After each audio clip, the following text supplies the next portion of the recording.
મહીસાગર જિલ્લામાં ખાણ ખનીજ વિભાગે સપાટો બોલાવ્યો છે. ગેરકાયદે ખનન કરતા 7 વાહનો જપ્ત કરવામાં આવ્યા. વીરપુર તાલુકામાં 3, લુણાવાડા તાલુકામાં 1 વાહન જપ્ત કર્યું.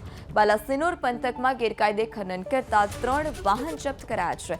3 ડમ્પર, 2 ટ્રેક્ટર સહિત 2.5 કરોડની કિંમતના 7 વાહન જપ્ત કરવામાં આવ્યા. ખાણ ખનીજ વિભાગની કાર્યવાહીને પગલે ખનીજ ચોરોમાં ફફડાટ. તો ગેરકાયદે ખનન કરતા 7 વાહનો જપ્ત કરવામાં આવ્યા છે.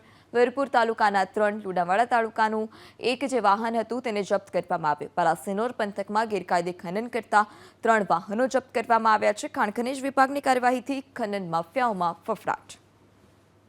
મહીસાગર જિલ્લામાં ખાણ ખનીજ વિભાગે સપાટો બોલાવ્યો છે. ગેરકાયદે ખનન કરતા 7 વાહનો જપ્ત કરવામાં આવ્યા. વીરપુર તાલુકામાં 3, લુણાવાડા તાલુકામાં 1 વાહન જપ્ત કર્યું. બાલાસિનોર પંથકમાં ગેરકાયદે ખનન કરતા 3 વાહન જપ્ત કરાયા છે.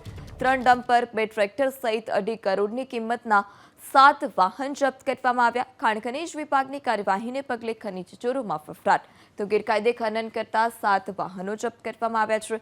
વીરપુર તાલુકાના 3, લુણાવાડા તાલુકાનું 1 જે વાહન હતું તેને જપ્ત કરવામાં આવ્યું. બાલાસિનોર પંથકમાં ગેરકાયદે ખનન કરતા 3 વાહનો જપ્ત કરવામાં આવ્યા છે. ખાણ ખનીજ વિભાગની કાર્યવાહીથી ખનન માફિયાઓમાં ફફડાટ.